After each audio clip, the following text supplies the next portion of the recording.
Tuloy-tuloy ang pagre-recruit ng Armed Forces of the Philippines sa mga reservist para mas mapalakas ang puwersa ng bansa. Kabilang sila sa mga isasabak sakaling lumala ang tensyon sa West Philippine Sea. May unang balita si Chino Gaston. Sira ang plan nila.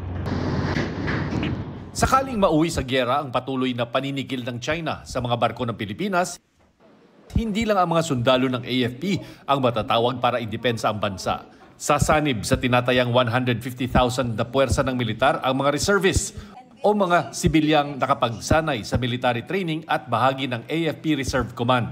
Sa ngayon, wala pang 2 million ang bilang ng mga reservists sa bansa. Preparation should start immediately, no? Kasi hindi natin alam, lalo na ngayon, nowadays, ang gera will be by missiles, by drones, no? We call it cyber warfare or destroying the internet, you know.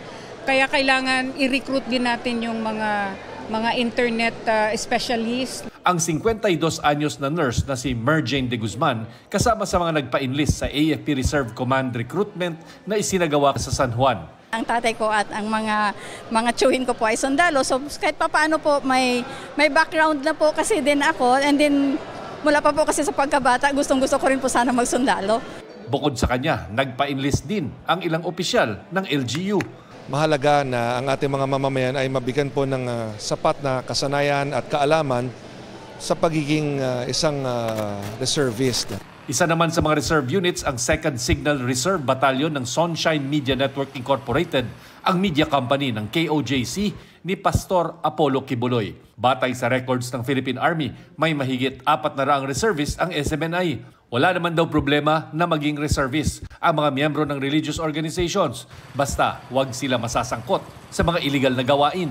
Isa sa mga hinahanap ngayon ng mga pulis ang tinaguriang Angels of Death na private army umano ng pastor. Once na meron ng investigation, once na ma-finalize na lang yung report and identify talaga nila na reservation involved in illegal activities, the Philippine Army can recommend na pwede siyang patanggal natin siya sa roster ng Reserve Force. Itinanggi na ng abogado ni Kibuloy na meron itong private army. Samantala, sa mga nais namang humabol na magpa-enlist, bukas ang mga booth sa San Juan City Hall atrium hanggang katapusan ng buwan. Dalhin lang ang kinakailangang requirements para sa enlistment at tandaan na iba naman ang kinakailangang requirements para commissioning. Ito ang unang balita, Chino Gaston, para sa GMA Integrated News.